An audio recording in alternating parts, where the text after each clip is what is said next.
So, good morning, everybody, and welcome to part one of our Preparing for Data Validation series, determining designations in your local designation system. In our audience today, we have districts who are preparing for data submission and validation for the first time.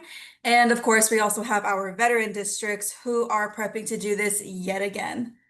And yes, you heard me right at the beginning of my intro. It's just part one of our series. We at TEA will have 3 trainings over these next 2 days. The first is happening right now and focuses on how to use the designation determination tool in a way that helps to refine our decision-making processes. And the next session will be this afternoon at 1 o'clock.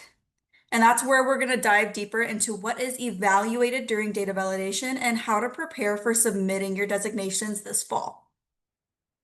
The last of the series will be tomorrow morning at 9:30 a.m., where we will identify areas of concern and areas of strength in your district's teacher performance data using the new web-based TIA data analysis tool, which is going to be replacing our Excel analysis tool. But we'll talk about that more later.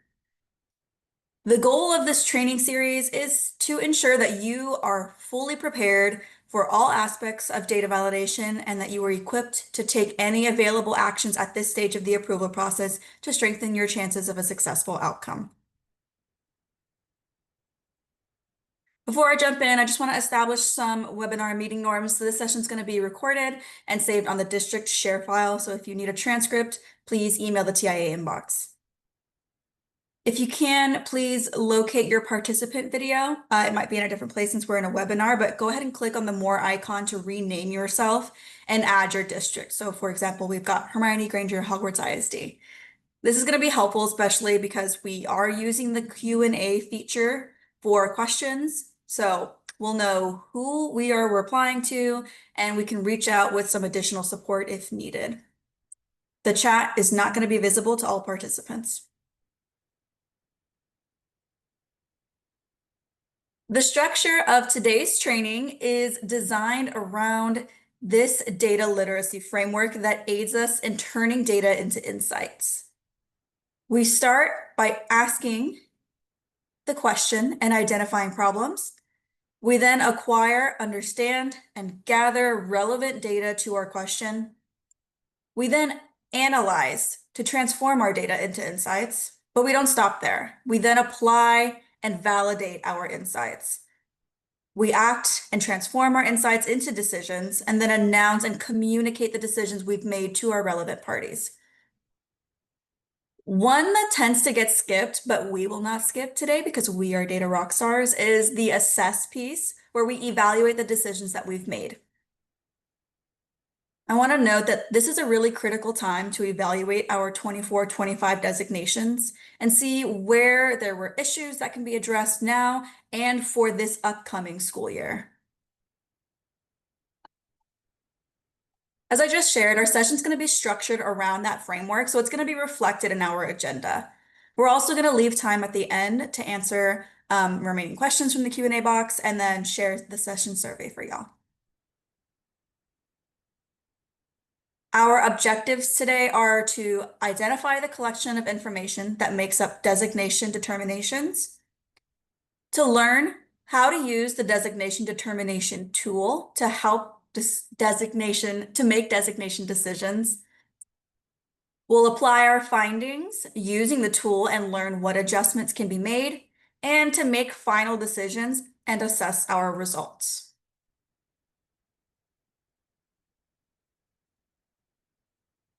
Everyone on this call has either developed a TIA system, applied for an expansion modification, or applied for a renewal that has then influenced the implementation of your data capture year.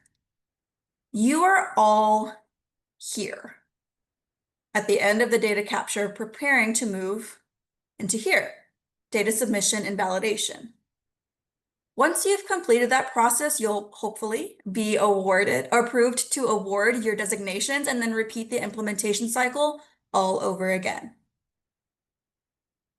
We have districts who are submitting data again to receive full approval or to propose new and higher designations. And we also have data capture year districts who are submitting data for the first time. Everything we cover in today's session is going to be applicable to you no matter where you are in your TIA timeline. You may be wondering, why are we here? Why is it important that we think so critically about how we determine our district designations?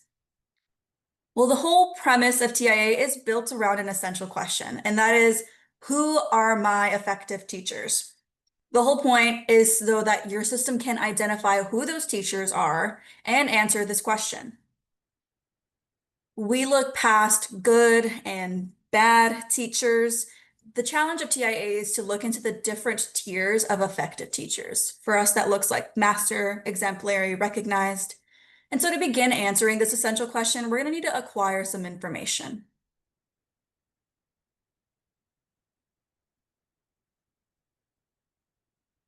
Here is the makeup of what determines designations in your system. First, we have performance standards. These are the minimum standards your system established to meet each designation level for student growth and teacher observation. We then have system weights, and this is how you weigh your teacher observation component and your student growth component, both required by statute. And if you so choose, your optional component that measures teacher effectiveness. Last, we have optional prerequisites. Now, these are criteria required by the district, not by state statute.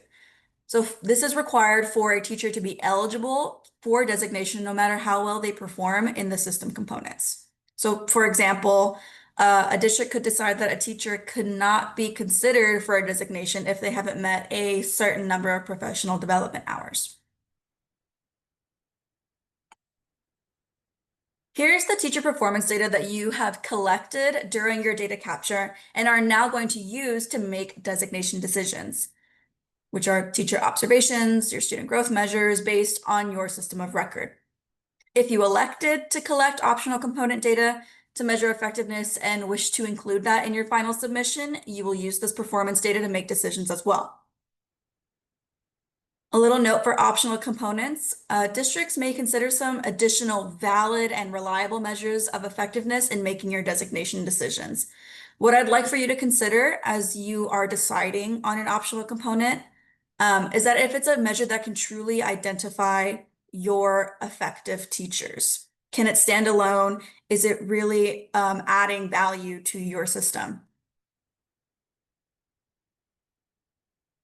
So if you are interested in exploring student surveys as an optional component, TEA and TTU are partnering with Education Elements to administer a student survey pilot for TIA districts in school year 25-26 at no cost. More information is available on this slide, and informational webinar registration links can be found here as well. We're about to dive into performance standards, but I would like to address the elephant in the room that is HB2. As many of you have heard by now, the Texas legislature has passed House Bill 2, which does have impacts on our TIA designation bands and adds a level named acknowledged. Effective beginning school year 25-26, districts can begin collecting data for the new acknowledged level designation. Oh, yes, I forgot that there were reactions that you can do here. Totally feel free to use reactions throughout the webinar. And effective beginning school year 26-27, districts may submit teachers for the new acknowledged designation for fall 26 data submission. TEA will have more information around the acknowledged band to share this coming August. But to clarify, acknowledged designations will not be proposed for fall 2025 data submission. So for the purposes of this session, preparing you for 25 data submission, we are only going to be looking at performance standards for recognized exemplary and master designation levels. So you can please see the link at the bottom of the slide for more information on how HB2 is impacting TIA. Now that we've gotten that out of the way, we'll move into our statewide performance standards. So TIA created these standards by looking at student growth performance data and teacher observation data on T-tests. Our recognized teachers represent the top 33% of educators across the state of Texas. Exemplary represents the top 20%, and master represents the top 5%. Districts may find that they have more or less than the numbers represented above, but any teacher that meets a local designation system's eligibility requirements may be submitted for designation.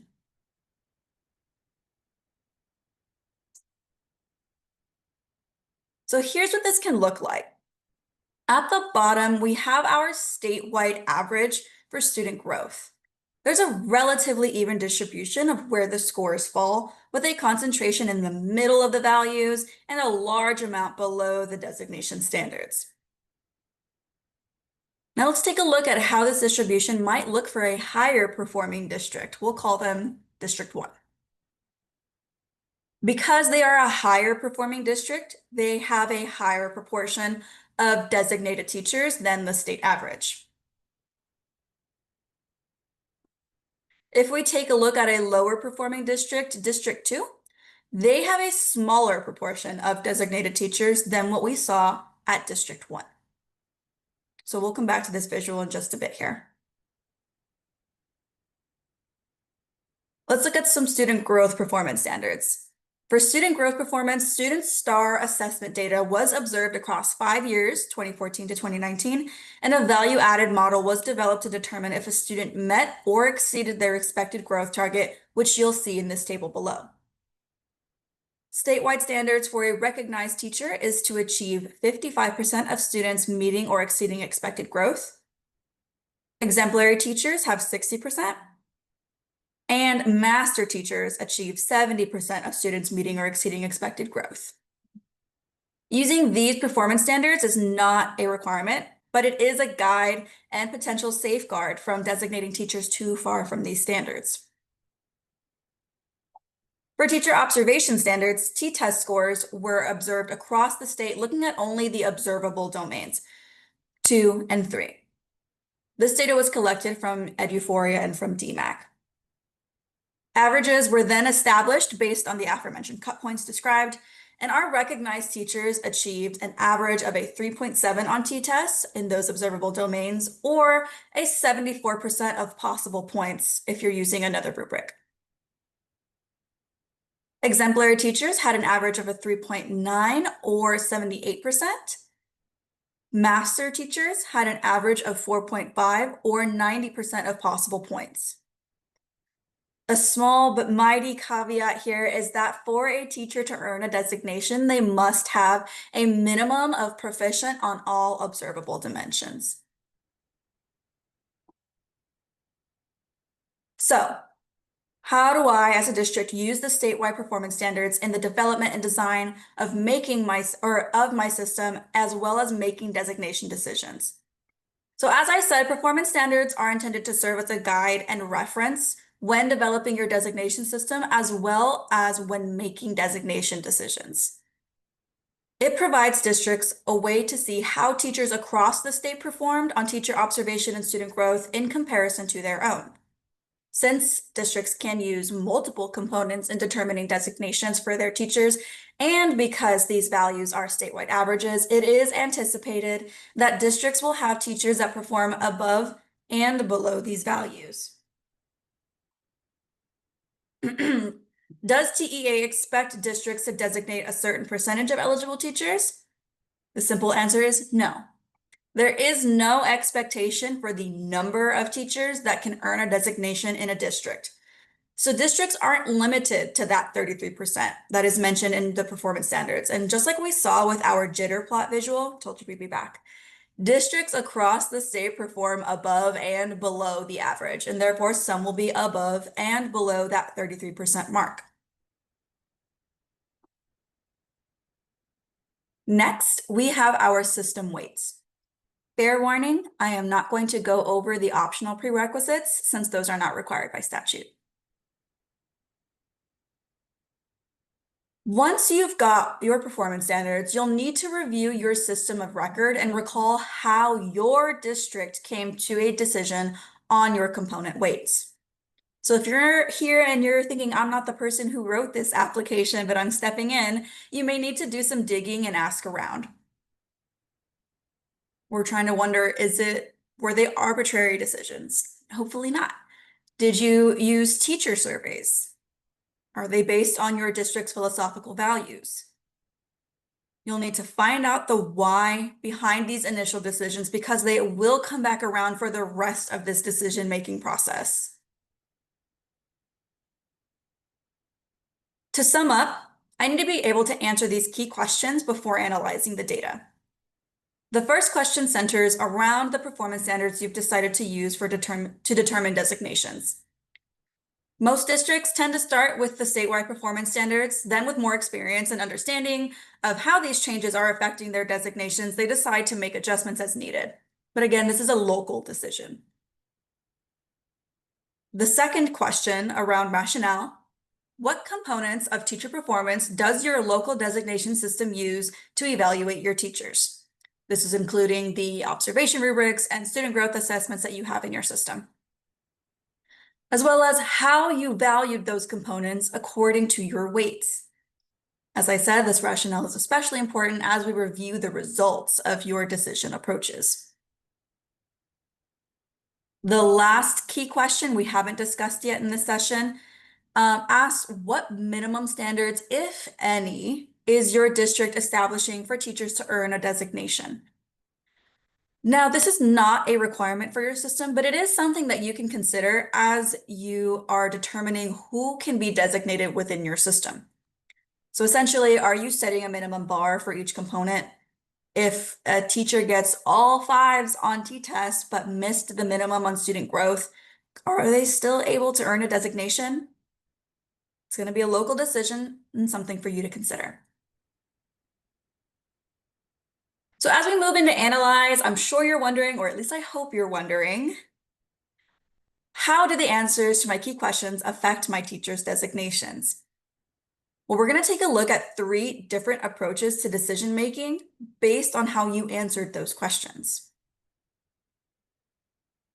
The names of these approaches are non-compensatory, compensatory, and hybrid. And you can see a little preview of what they look like in action below. These may sound like new names unless you attended the BAM session on the last day of the TIA conference, but I can assure you that these methods are going to sound quite familiar because this is what we are currently seeing our districts doing or have seen our districts do with their current systems. I'll explain the meaning of the approach, how it looks applied, and the costs and benefits of each approach. Our first one, the non-compensatory approach, sets minimum cut points for specific measures, and any teacher who does not meet those minimums is not eligible for a designation. On the left, you'll see how this works in practice. For this example, we are using the statewide performance standards to set our cut points. Teacher A's student growth landed within the recognized range for this system. Their teacher observation score was above a 4.5 within the range for master teachers. However, this non-compensatory approach does not allow their high teacher observation score to compensate for their lower teacher growth percentage. Because they didn't meet the minimum performance for a higher designation in both components, they received a recognized designation. Teacher B had some outstanding student growth at 90%, well within our master range. However, their teacher observation scores were just above a 3 and did not meet the recognized standard. They did not meet the minimum performance standards and therefore did not receive a designation. As with every decision you make, there are going to be some costs and benefits. So the benefits of this approach is that it forces alignment with the statewide performance standards. It's a very clear-cut safeguard for you here. It's also very simple to communicate. Your teachers will know exactly what performance they need for both components to reach a designation.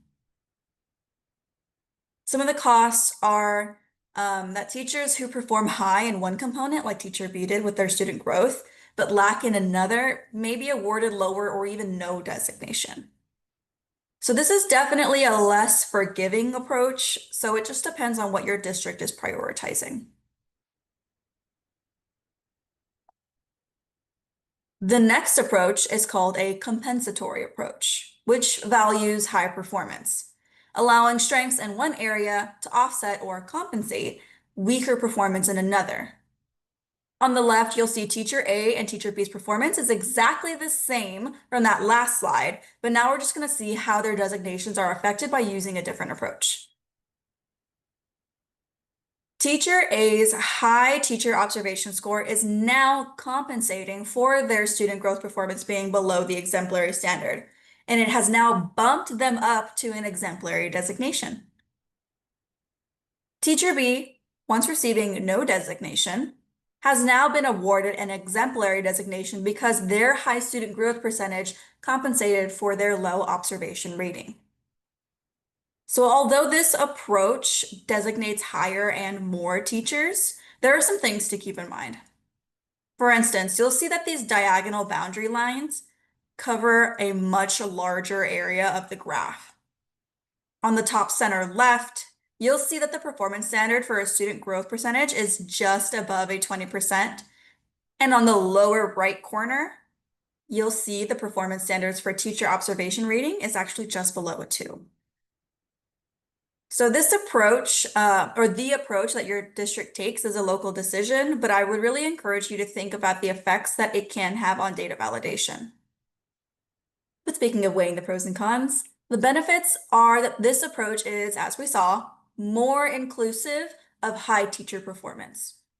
They do not need to meet minimums in both components to reach a higher designation. The costs are that your system could possibly misalign with some statewide performance standards on one component if the data is inflated on another. You could also possibly misalign teacher performance across campuses and across assignments, given this large range of performance within each designation band. Standards are also less transparent and can make communicating designation requirements really challenging for your stakeholders. We've got one more, which is called a hybrid approach, which is likely the approach that most of you are taking. This approach combines both the non-compensatory and the compensatory methods. So, for example, teachers must first meet the minimum criteria to be considered, and then a compensatory approach is used to weigh multiple data points and determine the final designation level. Again, teacher A and teacher B's performance is exactly the same. We're just using our last approach. So step one for this method is seeing who of our teachers are eligible to designate based on our minimum cut points. The district in this example has adjusted their minimum cut points from the statewide standards to accommodate for some more nuanced performance. However, they've still kept it relatively close. The cut point for teacher observation ratings is at a 3.5, and student growth is at a 45%. The district also altered their performance standards using weights to match their new minimum cut points. From the teachers who met both of these minimums, we can now make a final decision by weighing our components and seeing where teachers fall. Weights here are going to play a big part of who gets designated and how. This visual is weighing about 50-50, but it's not to scale. Teacher A, who would have been recognized using only minimum state standard cut points, now falls within the exemplary range. Their high observation rating was able to compensate their lower student growth scores. Teacher B was a bit closer to that recognized band, but their observation ratings are still just too low to meet that overall minimum cut point, so they did not earn a designation. Something important to keep in mind is that the decision you make around weighting is the standard for all teachers in that category. So you won't be able to say, let's say A and B are in the same category. You won't be able to say that we'll weigh teacher B's student growth higher so they can get that designation, but let's do teacher A's observation weights higher so they can also get a designation. This is going to have to be across the board for each category. So the benefits of this approach is that it has some safeguards to it, so you could still be closer to the statewide performance standards. And it's a more flexible approach to accommodate for nuanced teacher performance. The cost, since it's not so rigid, you could still possibly misalign with statewide performance standards on one component again if data is inflated elsewhere. Standards are still slightly less transparent and a little more challenging to communicate. So as you are considering what approach you believe your district is currently taking and what pivots you are interested in making, we are going to actually be able to apply these methods by using the determining designation tool. So luckily for you, you're not going to have to go and create those graphs that we just saw to see how your decisions to determine your designations are resulting in your teacher outcomes. You are going to have our handy dandy designation determination tool. This is going to guide you step by step as you input your system's information, and then we'll be able to input some decision-making measures that will ultimately decide on who you end up designating. As we covered in the beginning of this training, there may be some of you who have already made decisions. This exercise can still be helpful as you are considering decision-making approaches for 25-26. To find the tool, we have it linked for you on the slide, and you can find it in the data tool page on our website. It was also going to be dropped for you in the chat. And the tabs within the tool are called out on the right. And we're going to be covering each one starting with our data entry tab. So as you'll notice, this looks exactly like the data entry tab of the data submission template. To input this information, you can copy rows 2 and below from your data entry tab and paste the values into row 2 of the tool. On the right, you'll see a pasting tip to prevent some errors. If you copy and then look at the top right of your Excel page, you'll click that paste button and then select the clipboard with the 1, 2, 3 under paste values. This is going to help prevent errors from accidentally copying over any formulas that you might have in the other data table.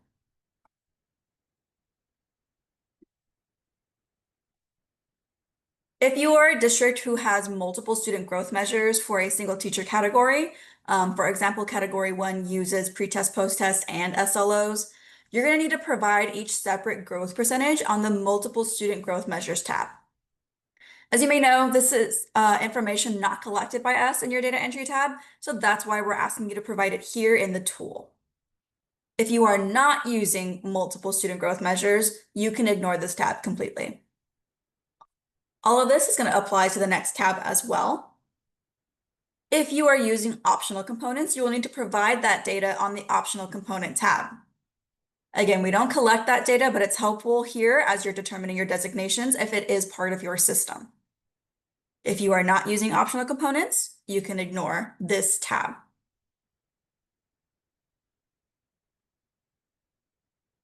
On to the weighting tab. Just like in your system of record, you're going to fill in the weighting tab and be sure to align your measures with each percent. Additionally, double check that your teachers are assigned to the correct categories.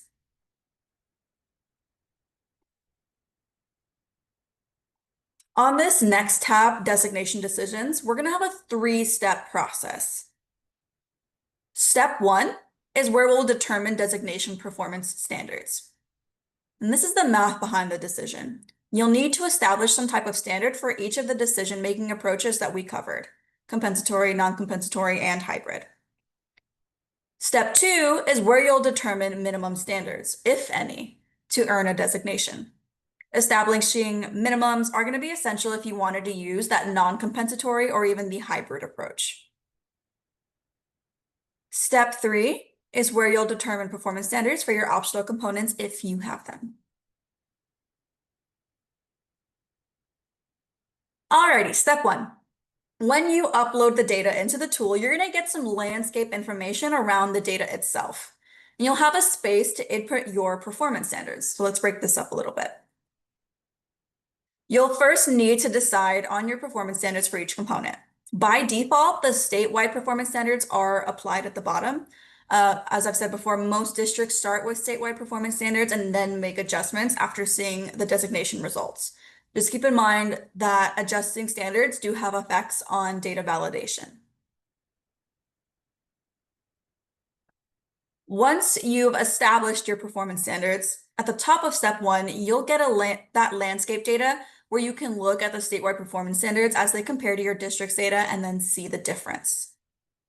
As you look at this side-by-side comparison, do you think that you might want to raise or even lower the standard at which you are determining designations? They don't need to be perfectly aligned to statewide performance standards, as you saw in our approaches examples, but districts should still take caution if their values are drastically different from the state's. And step two, if you are going to use minimum performance standards, then you'll answer yes and set those designation cut points below. If not, you'll select no, and then those minimums below won't be applied to your designation decisions. If you are wanting to use a non-compensatory or hybrid approach, again, you're going to need to set those minimums. You can use the statewide performance standards or other district determined standards. This is not a requirement, but it is something, as we saw in our previous visuals, that can act as a performance standards guardrail. Step three is where districts using optional components will need to complete this same process of setting performance standards and minimum requirements for their optional components. We don't have statewide performance standards to help you establish minimums nor the maximums for these optional components, so that's going to need to be totally a district decision. This step is only for those using optional components. If you aren't using them, you can leave this section blank. And now the results. Most districts have already done the math at this point and are just using the tool as a cross-check to compare their designations to the tools. Sometimes we're able to catch some miscalculated designations, which is great. We're glad that this was able to help. Some of y'all haven't made any decisions yet and are using this as a place to start. So this proposed designations level column might be blank for you, and that's totally fine. But no matter which of those two categories you fall under, I want you to look at the tool's designations results and see how adjustments in decision-making processes can impact the overall results of your designations. So play around and ask, what happens when I set minimums? Change the standards, change the weights. And you can check out that designation landscape in step one as you're making those adjustments, and then review the individual teacher results in the designation results tab. I also want to note that the tool does not catch teachers performing below proficient in a specific observable dimension. So please look at your data with a really critical eye. I don't want you to take the designation tool's results as your end all be all.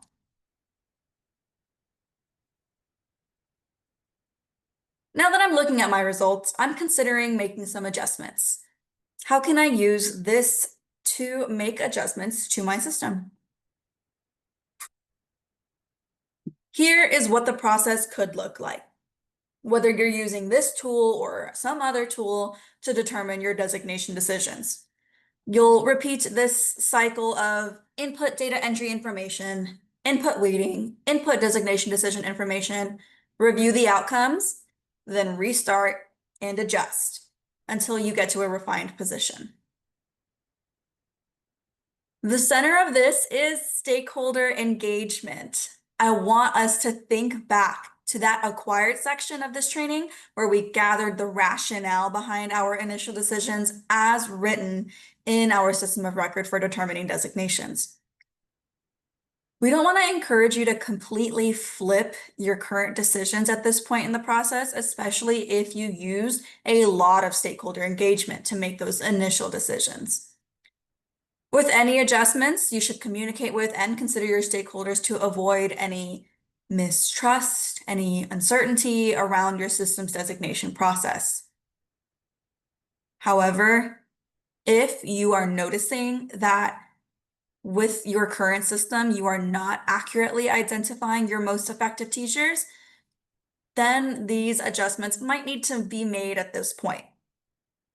So consider the questions on the right. What impacts of adjustments, or what are the impacts of adjustments to my system? How did I make these initial decisions? Is my current system identifying my effective teachers? And if I'm thinking of changes, is this a change I can make now, or is this something that needs to wait for next year?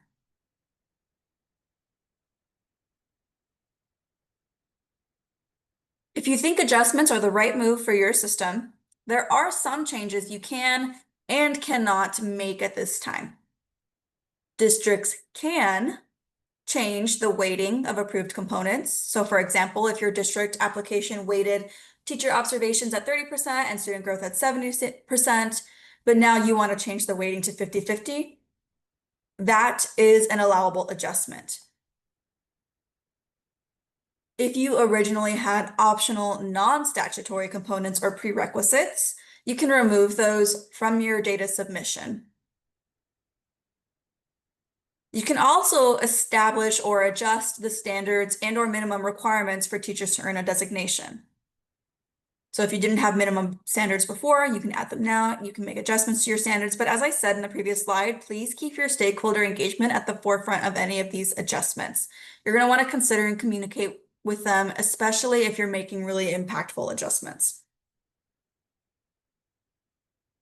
Now, districts cannot exclude teacher observation or student growth when determining designations. These are both really essential components to TIA, so we can't ignore one component while making our designation decisions. You also, at this point, cannot add or remove eligible teaching assignments, student growth measures, or teacher observation rubrics. If you're considering some of those changes, you can't do it now, but you can apply for an expansion modification.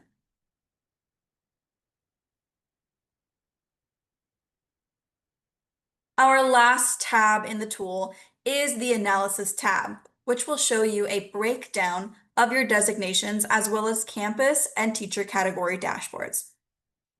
So this tab allows you to see what the designation distribution looks like, and it allows you to dive deeper into the data if you so wish.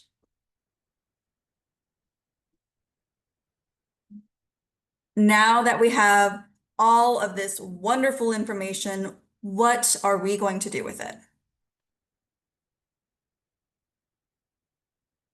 We need to take ownership of this data. To start, you'll gather the teacher performance data and assemble the data file if you haven't already. Run the analysis using this tool, and you can use the new tool that we are debuting tomorrow morning. Depending on what you see, you can establish a response plan. My wonderful colleagues gave this training best practices for identifying and responding to end-of-year skew and correlation last month, which you can view in the share file link on the slide. As I said, we'll be looking at a different analysis tool tomorrow morning in our third session of this series. So a little context, this tool is not entirely new. It's going to be replacing our very much beloved Excel analysis tool. We will be sunsetting that tool and upgrading to this web platform that grants us abilities, more abilities, and allows us to use the data that we could not previously include in that Excel analysis tool. So really exciting stuff. Once you've made your final decisions, it is time to announce. Glad to see all the party hats. I know change is hard. Communicate final decision processes to your stakeholders. Have a clear communication strategy for the final designation decisions to your teachers, and have a change management plan in place for any changes you're making to your local designation system. So here's a timeline at what that communication plan could look like. In August, September, you'll be verifying, or you could be verifying submitted data with your campus admins. Then as an optional step, you can share with your teachers if they were submitted for a designation and at what level they were submitted for. In February, after TEA releases your data validation results, share those results with your teachers, whether or not they are expected to be eligible for an allotment and at what designation level they received. Come May, you'll confirm your designation allotments, funding, and spending plan.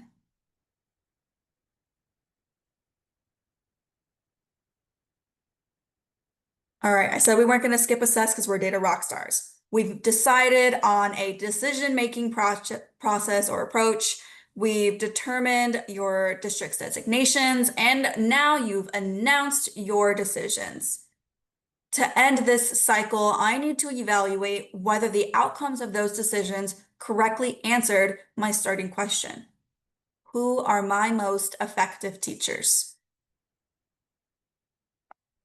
There are two tools that we're going to highlight during this series that can assess system designation outcomes.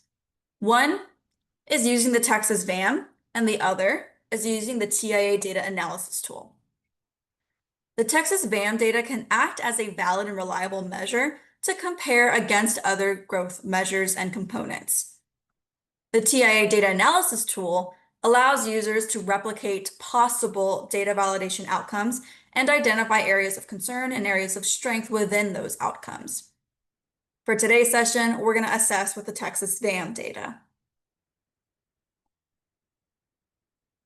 Some of y'all may be thinking, I've heard VAM here and there, but what is it? So let's give a little background. VAM, or value added model or measure, is a method used to estimate a teacher's causal effect on student achievement. VAM uses statistical modeling to predict expected scores based on a student's testing history to measure growth as more than, less than, or equal to expectations. I've linked for you here and taken a screenshot of our Texas VAM webpage that houses the links to the EVOS website and where you can access the VAM data and other helpful resources, like the VAM usage guidance, summary of the data validation process, and the Texas EVOS virtual library, which we are going to actually dive deeper into in just a little bit. But first, let's get a better idea of when and how you'll get access to that VAM data. Current districts already have access to the Texas VAM web reporting tool. However, you'll get access to the 2024-25 data set in mid-September. Newer districts, this is those of y'all who are about to go through data submission for the first time, you'll get access to this VAM data for the first time in mid-September. Once you have this data, you can then use it to inform your designation decision practices. Quick reminder that VAM is not the end-all be-all. VAM only looks at student growth from STAR data, and your districts may be using other growth measures plus other components like teacher observation ratings that and optional components that align with your district. How do I access my VAM data? First, who gets access? District testing coordinators, as recorded in Ask TED, will receive access via email. So please check that whoever is listed as your district's testing coordinator is up to date. We're only going to grant access to who is listed there as a data security measure on our end. As stated on the last slide, new districts will get access in the same manner via email, but not until mid-September. District testing coordinators can then grant account access to other necessary staff in the district. Just want to share that this data houses very sensitive information, and I would recommend for y'all to share access on an as-needed basis, but ultimately, it's up to the district on how they wish to manage their data. Now, if you believe that you should have access to this data, but you don't, please check first with your district testing coordinator to request access. If they have not received an email with their login information or can no longer locate that email, They can reach out to the TIA inbox so we can then verify their status as testing coordinator in AskTed and send them their login information.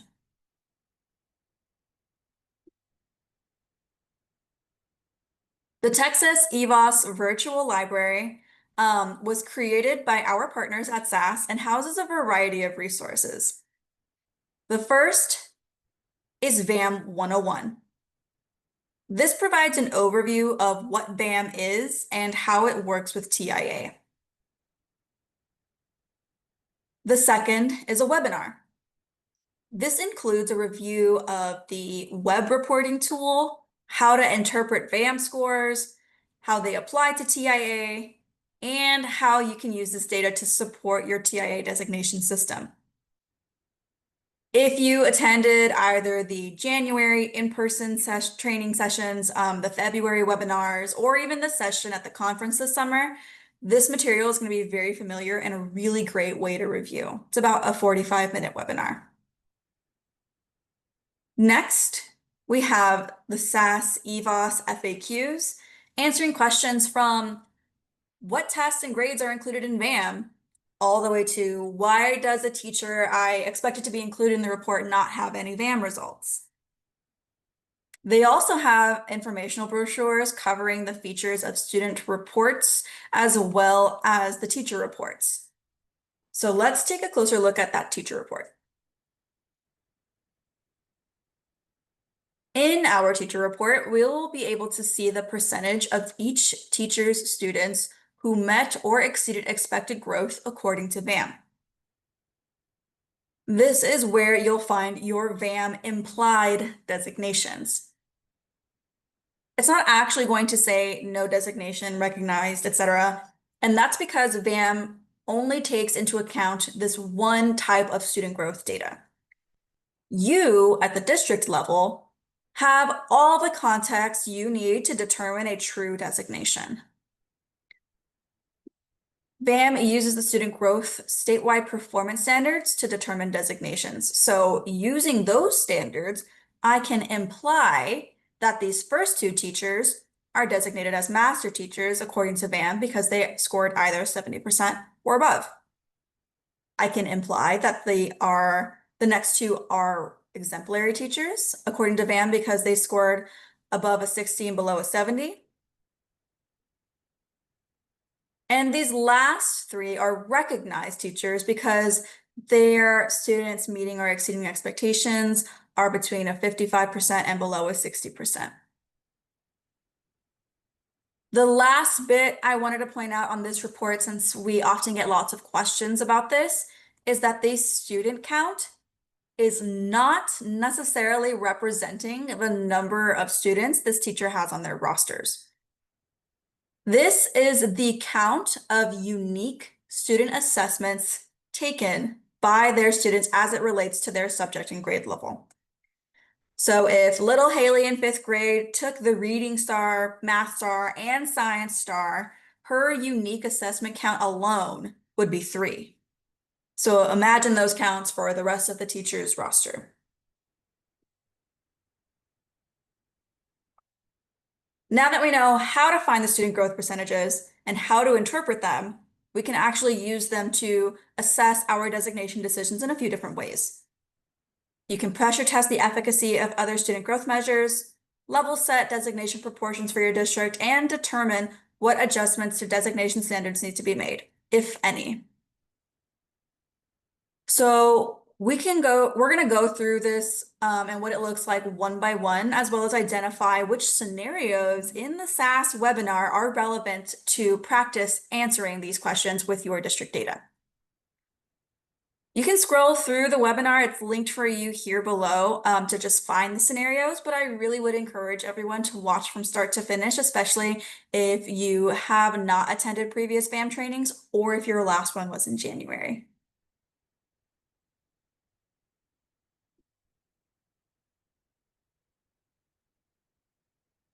All right, up first, you can pressure test the efficacy of other student growth measures by comparing VAM student growth scores to the district reported growth scores.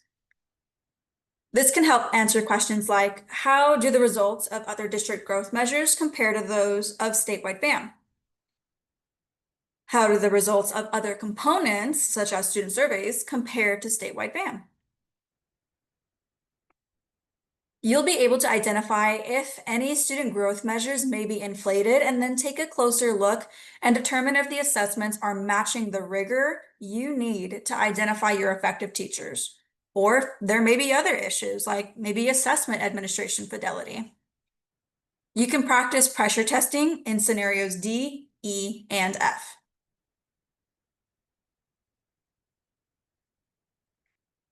You can level set designation proportions for your district by comparing the distribution of district designations to VAM implied designations and consider where any misalignment may be coming from.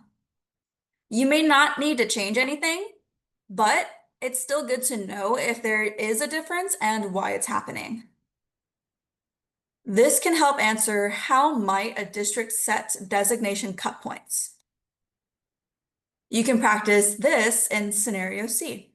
I've also included a screenshot of what the scenarios can look like for you here as well.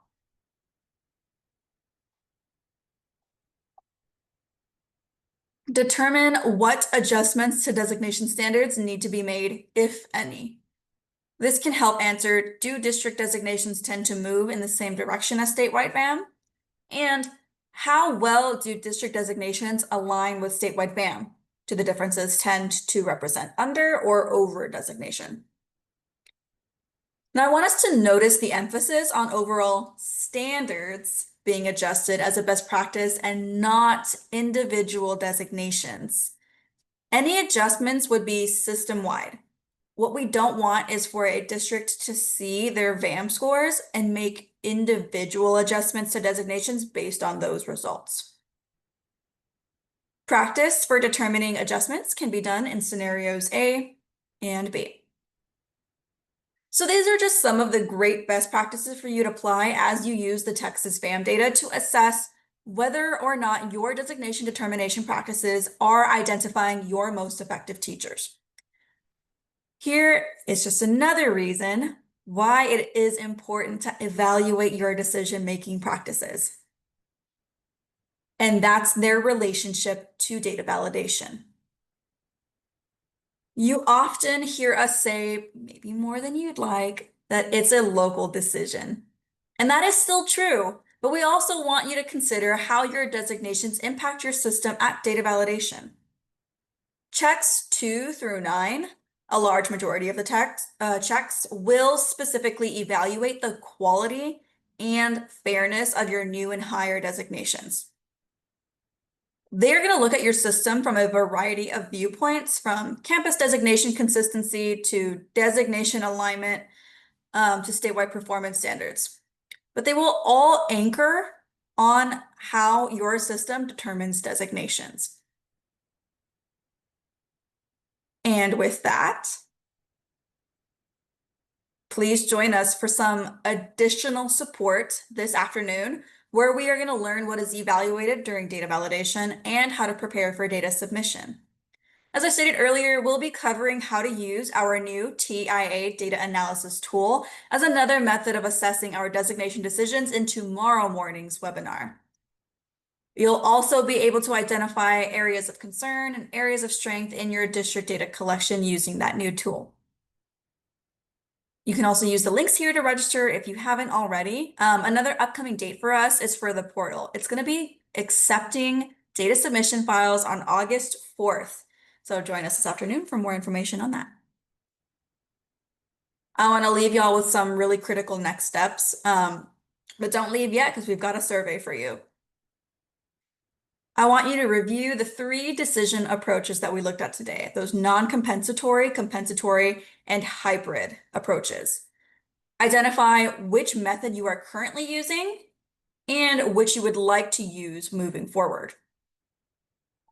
Apply those decision-making approaches to the tool and then review how your designation results are affected. Plan how to act and respond to your data. Devise a communication plan to announce your decisions, and then assess how your proposed designation outcomes met the goal of identifying your effective teachers.